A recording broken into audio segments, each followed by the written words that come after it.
En este video vamos a ver cómo organizar datos en tablas y gráficas. Miremos en qué contexto lo utilizamos.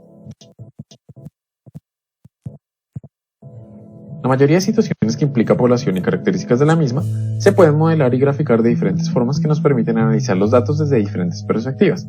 Por ejemplo, si tenemos una situación en la cual se están sembrando 4 tipos de árboles diferentes y queremos presentar un informe de la cantidad total de árboles que se han sembrado con respecto a al tipo de árbol, entonces en este caso podríamos utilizar un diagrama de torta, como ustedes pueden observar, en el cual nos está diciendo es el porcentaje de árboles que se han sembrado de acuerdo al tipo de árbol.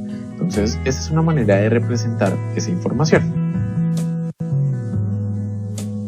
Existen diferentes formas de representación de la información. Por ejemplo, por un lado tenemos las tablas donde los datos están dispuestos en filas y en columnas, y por otro lado tenemos los gráficos que pueden ser de barras.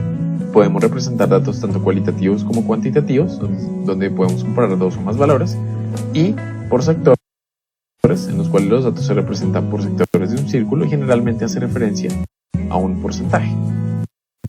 Miremos un ejemplo de esto.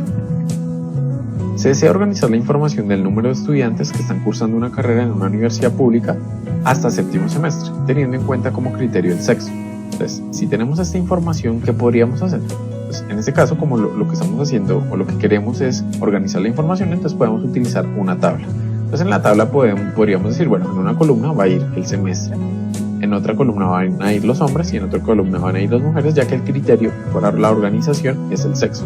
Entonces en el primer semestre, pues supongamos que ya se hizo se recolectó la información y ya se está organizando. Entonces, por ejemplo, en el primer semestre habría 15 hombres, 20 mujeres, en el segundo semestre 12 hombres, 13 mujeres y así sucesivamente.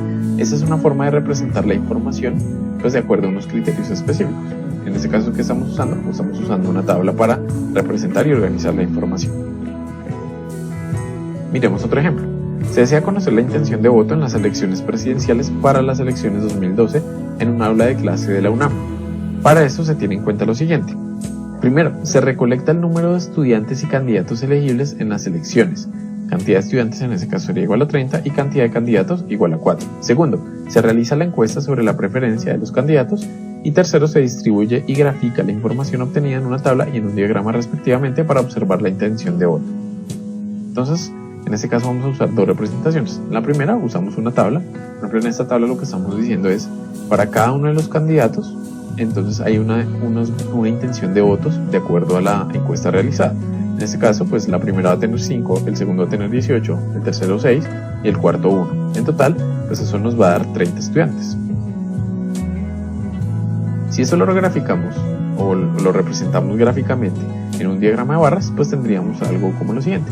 Entonces Josefina va a tener un total de 5 votos, Enrique 18, Andrés 6 y Gabriel 1. Entonces observen que esa es una manera de representar esa información para resaltar visualmente cuál es por ejemplo en este caso, el que tiene mayor cantidad de votos.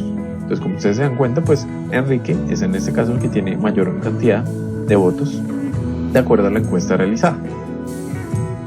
Bueno, en síntesis, entonces, ¿qué podríamos decir?